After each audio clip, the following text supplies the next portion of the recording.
Professor doctor Deepak Singh, allied science specialist. आज एक topic deal कर रहे हैं जो कि एक इम्पोर्टेंट टॉपिक है ऑब्स्टेट्रिक का। ये कॉम्प्लिकेशन है एक प्रेगनेंसी में। प्रेगनेंसी में कई कॉम्प्लिकेशन होती है, जैसे हाइपरेमेसिस, हेमरेज या फिर हाइपरटेंशन, जॉन्डिस, डायबिटीज, एनीमिया। इसमें एक बहुत इंपॉर्टेंट कॉम्प्लिकेशन है हाइपरटेंशन, यानी प्रेगनेंसी के दरमियान हाइपरटेंशन होना। तो हाइपरटेंशन जो होती है यह इसको बोलते हैं इंड्यूस्ड हाइपरटेंशन। यह हाइपरटेंशन जो होता है 20 वीक के बाद जो होता है होने की चांसेस बहुत में होती है। अब यह जो प्रेगनेंसी में जो हाइपरटेंशन होता है, इस प्रेगनेंसी में हाइपरटेंशन होने के कारण उसकी लास्ट पोजीशन यह होता है कि जिसमें मरीज को या जो फीमेल मदर को सीजर अटैक होने लगती है। तो उसी सीजर को क्या कहते हैं? इक्लेम्सिया बोलते हैं। जब प्रेगनेंसी में सीजर आने लगता है उसको इक्लेम्सिया बोलते हैं, यानी convulsion coma during pregnancy known as eclampsia. लेकिन अब बात आती है कि उससे पहले का जो स्टेज होता है उसी को बोलते हैं प्रीक्लेम्सिया, यानी सीजर आने से पहले। अब इस बीमारी को होता क्यों है तो आप देख लेते हैं इसके बारे में। तो ये जो डिजीज होती है, इस डिजीज में मेन क्या होता है? हाइपरटेंशन। हाइपरटेंशन, इसके बाद क्या होता है? प्रोटीनूरिया, तीसरे नंबर पे ओडिमा और चौथे नंबर पे वेट गेन। यानी इस बीमारी का 4 बात बहुत इंपॉर्टेंट है: hypertension, proteinuria, weight gain, oedema, weight gain. अब ये कैसे होता है, अब सारी बात पे थोड़ा लोग चर्चा करते हैं। आखिर हाइपरटेंशन क्यों हुआ, प्रोटीनूरिया क्यों हुआ, और फिर उसके बाद ये जो वेट गेन और ओडिमा कैसे हुआ। अब सारी बातों को वर्णन करते। देखिए, सबसे पहली बात है कि जैसे ये यूट्रस है और यूट्रस में जो फीटस ये डेवलप कर रहा है ना, तो इसमें सबसे मेन क्या है? जो प्लासेंटा क्या करता है? प्लासेंटा या अम्बिलिकल कॉर्ड या फीटस, ये यहाँ पर क्या है कि प्लासेंटा को एनी टाइम ब्लड चाहिए और ज्यादा अमाउंट ब्लड चाहिए। तो प्लासेंटा को ब्लड की कमी ना हो, बात इंपॉर्टेंट समझिएगा पहले। प्लासेंटा को ब्लड की कमी ना हो, इसलिए वो क्या करता है प्लासेंटा कि वह वेसोडाइलेटर सब्सटेंस बनाते रहता है। ये बहुत इंपॉर्टेंट पॉइंट याद रखना होगा याद करके, कि कारण भी इसका यही होती है। तो प्लासेंटा को ब्लड की कमी ना हो, इसलिए क्या करता है कि वह वेसोडाइलेटर केमिकल बनाता है। वह वेसोडाइलेटर केमिकल है कौन कौन सा? तो देखिए, सबसे पहला है PgI2 सबसे पहला। दूसरा है नाइट्रिक ऑक्साइड है ना। ये पहला ये हो गया। ये क्या करता है कि डायरेक्टली ब्लड वेसल को डायलेट करता है। ये डायरेक्ट ब्लड वेसल डायलेट करता है, ये डायरेक्ट वेसोडाइलेटर ही बोलते हैं इसको। तो डायरेक्ट डायलेट करता है। अब बात करते हैं दूसरे नंबर पे। देखिए, थर्ड नंबर पे क्या है कि ये क्या करता है ना कि एंटी थ्रोम्बोक्सिन बनाता है। एंटी थ्रोम्बोक्सिन का काम क्या होता है? एंटी थ्रोम्बोक्सिन ये जो होती है ना, ये प्लासेंटा नॉर्मल में क्या करता है भैया? ये बनाते रहता है। अब क्या होता है, और दूसरी बात है, एक और काम क्या करता है ये काम एंजियोटेंसिनेज।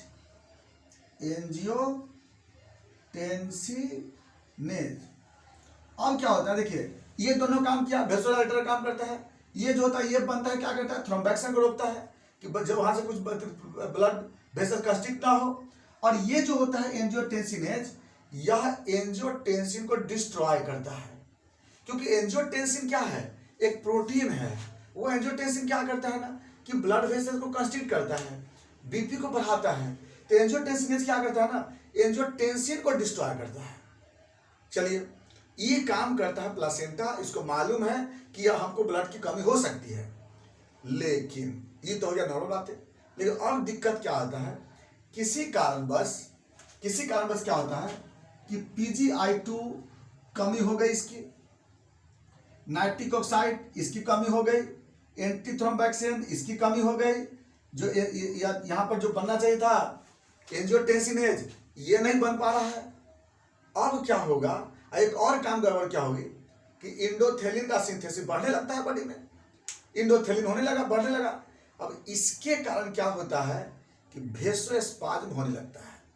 इसकी वजह से क्या होगी, वेसोस्पाज्म। अब ये वेसोस्पाज्म होने लगा तो जैसे वेसोस्पाज्म होगा ब्लड वेसल्स कंस्ट्रिक्ट होगी, इसकी वजह से ब्लड प्रेशर बढ़ जाएगी। अब ये ब्लड प्रेशर जो बढ़ेगा ना तो बढ़ते चला जाता है, परसिस्टेंट इंक्रीज होते चला जाता है। तो देखिए प्रीक्लेम्सिया को पहले बोलते हैं, जैसे नॉर्मल में सिस्टोलिक ब्लड प्रेशर कितनी होती है, सिस्टोलिक ब्लड प्रेशर 110 से लेकर 130 mmHg। डायस्टोलिक ब्लड प्रेशर 70 से लेकर 90 mmHg, ये रेंज है। लेकिन इसमें क्या होगा ना, बीपी क्या होगा जब बढ़ते बढ़ते, तो इसमें क्या होगा, पहले अगर माइल्ड होगा ना, माइल्ड प्रीक्लेम्सिया होगा अगर भाई में, तो माइल्ड वाला में क्या होगा, सिस्टोलिक ब्लड प्रेशर 130 से बढ़ करके और कितना तक हो जाएगा 160, ये हो जाएगा क्या, माइल्ड प्रीक्लेम्सिया। और जो डायस्टोलिक ब्लड प्रेशर जो होगा, डायस्टोलिक ब्लड प्रेशर यह हो जाएगा 80 से लेकर 90 तो एक पे जाता है ना, 90 से लेकर के और 110, ये हो जाए क्या, माइल्ड प्रीक्लेम्सिया।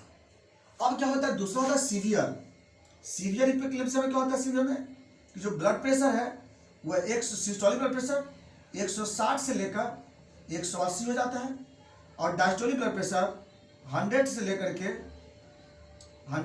लेकर के और 120 हो जाता है, ये डायस्टोलिक ब्लड प्रेशर। तो इसको बोलते हैं सीवियर प्रीक्लेम्सिया। दो तरह का हो गया इसमें। तो अब क्या होता है, बीपी सडन, बीपी जो होता है राइज करते चला जाता है। अब बीपी जब राइज होगा तो क्या होगा, बीपी रेज्ड होते चला जाता है। बीपी रेज्ड होने के कारण जब हाइपरटेंशन परसिस्टेंट होते चला जाएगी, इसके कारण क्या होगा कि लीवर में क्या होगा, लीवर में यहाँ पर जो ब्लड वेसल्स है वो कंस्ट्रिक्ट होगी। हिपेटोसाइट जो होती है ना, हिपेटोसाइट में इस्चेमिया हो जाएगा, हिपेटोसाइट में इस्चेमिया होगी, पोर्टल वेन यहाँ पे डैमेज होने लगेंगे, और इसकी वजह से क्या होगा, लीवर एंजाइम बनने लगेगी, एजीपीटी, एचओटी, अल्कालाइन फॉस्फेटेज, गामा जीटी, ये सब धीरे धीरे राइज करने लगता है। क्या होगा, यहाँ से एक फ्री रेडिकल बनना स्टार्ट हो जाता है, जिसको बोलते हैं हाइड्रोजन पेरोक्साइड, H2O2। अब यहाँ से लीवर से H2O2 बनने लगता है। अब यह H2O2 क्या करेगा, यहाँ से होते हुए और किडनी पे, ग्लोमेरुलर मेम्ब्रेन पे आवेगी, तो ग्लोमेरुलर मेम्ब्रेन क्या करेगा, डैमेज भी करेगा, और साथ साथ क्या करेगा, ग्लोमेरुलर मेम्ब्रेन भी इस्चेमिया हो जाएगी। जो यहाँ पर नेफ्रॉन है ना, नेफ्रॉन में यहाँ पर जो ग्लोमेरुलर कैपिलरी है, ये ग्लोमेरुलर कैपिलरी स्पाज्म हो जाएगी। अब ग्लोमेरुलर कैपिलरी स्पाज्म होगा तो यहाँ पे होगा ग्लोमेरुलर सेल डैमेज होगी यहाँ पे। अब ग्लोमेरुलर सेल जब इंजर्ड होगा तो यहाँ से अल्बुमिन पास कर लेगा, नीचे में अल्बुमिन यहाँ से पास करेगी। अब अल्बुमिन पास करने लगा तो इसको क्या बोलते हैं, प्रोटीनूरिया। पहला था हाइपरटेंशन, दूसरा क्या हो गया, प्रोटीनूरिया। अब क्या है, जब अल्बुमिन लॉस करेगा जब बॉडी से, तो ऑन्कोटिक प्रेशर लॉस होगा। ऑन्कोटिक प्रेशर जब डिक्रीज करेगी तब बॉडी में क्या डेवलप होने लगेगा, ओडीमा। जब ओडीमा होने लगेगा तो फिर क्या होगा, वेट गेन होने लगेगी। तो यही चार बातें हम बताए थे कि आपको प्रीक्लेम्सिया में जल्दी होती है। बात करें हम लोग कॉज पे, कॉज क्या होता है, किस वजह से यह प्रीक्लेम्सिया होता है। तो पहला कॉज बता दिया आपको कि PgI2 की कमी हो जाती है, नाइट्रिक ऑक्साइड की कमी हो जाती है। दूसरा अगला एंटीथ्रोम्बोक्सिन है, उसका वह डिक्रीज कर जाता है बॉडी में। उसके बाद जो एंजियोटेंसिनेज है, इसकी यह कमी हो जाता है बॉडी में। अगला जो इंडोथेलिन है, इसका सिंथेसिस होने लगता है बॉडी में। इसका नेक्स्ट कॉज जो आता है वो प्लासेंटल इस्केमिया है, प्लासेंटल का इस्केमिया होने का कारण हो सकता है ऐसा। नेक्स्ट मेटाबॉलिक सिंड्रोम, जैसे डायबिटीज मेलाइटस है, ओबेसिटी है, या फिर हाइपरकोलेस्टेमिया है, कोलेस्ट्रॉल बढ़ने की वजह से, इसके कारण भी होता है ये। तो ये जितने भी देख रहे हैं ना, ये सब मेनली कॉज में आता है, जिसके कारण वेसोकंस्ट्रिक्शन होती है।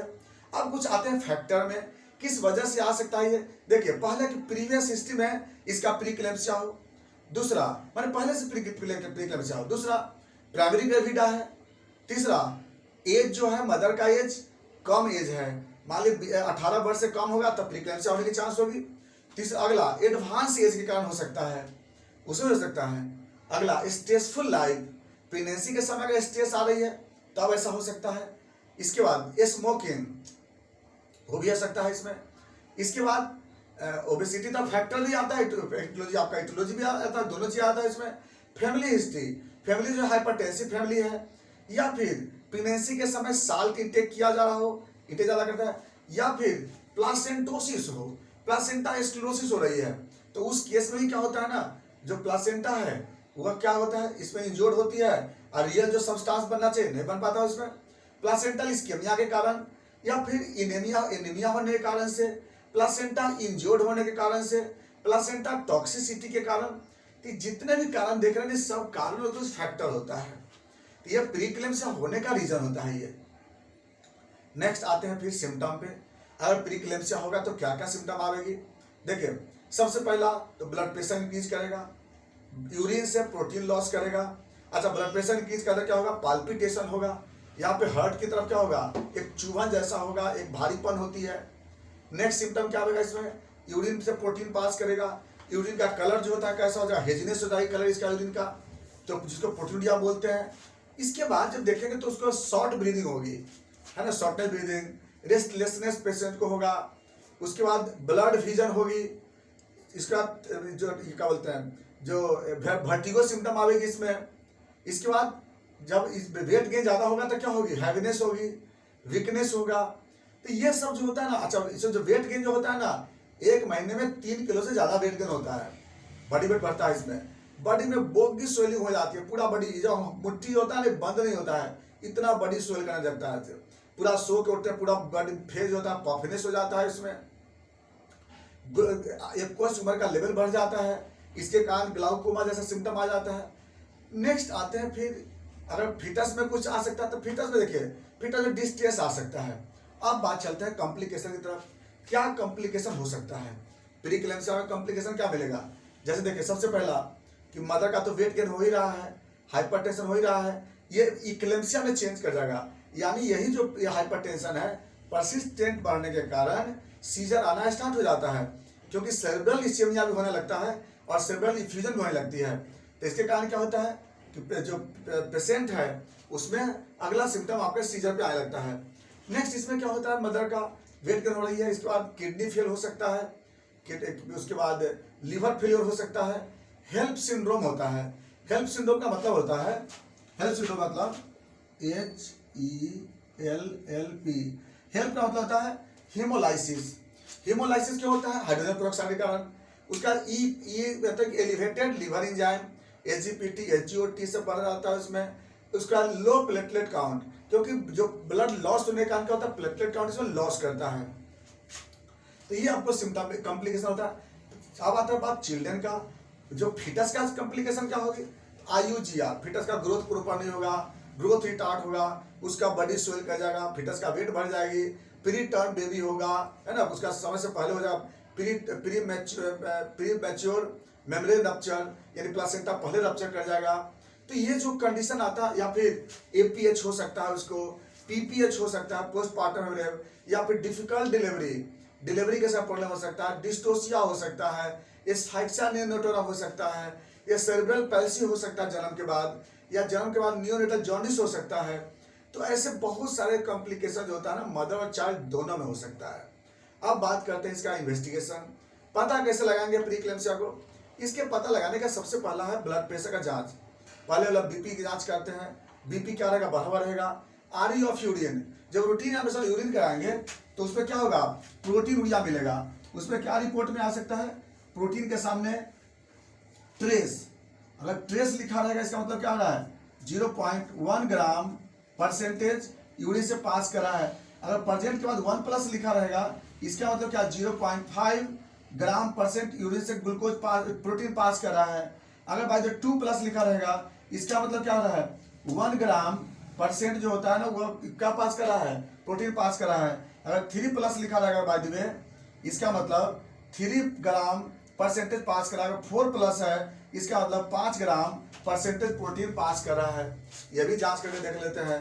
इसका सीरम सोडियम बढ़ा रहेगा इस पेशेंट का, ECG कराएंगे, RBF इसका बढ़ा रहता है इसमें। इसके बाद हम लोग अगर फिटल वेलबींग कराते हैं तो इसमें हो सकता है कि फिटस का ग्रोथ रिटार्ड मिलेगा, इसमें स्किन का टर्गर प्रेशर कराते हैं, बढ़ा रहेगा इस केस में। ये सब जनरली हम लोग पता लगा लेते हैं। नेक्स्ट आते हैं मैनेजमेंट। हम लोग क्या कर सकते हैं इसमें, सबसे पहले साल्ट अवॉइड करते हैं।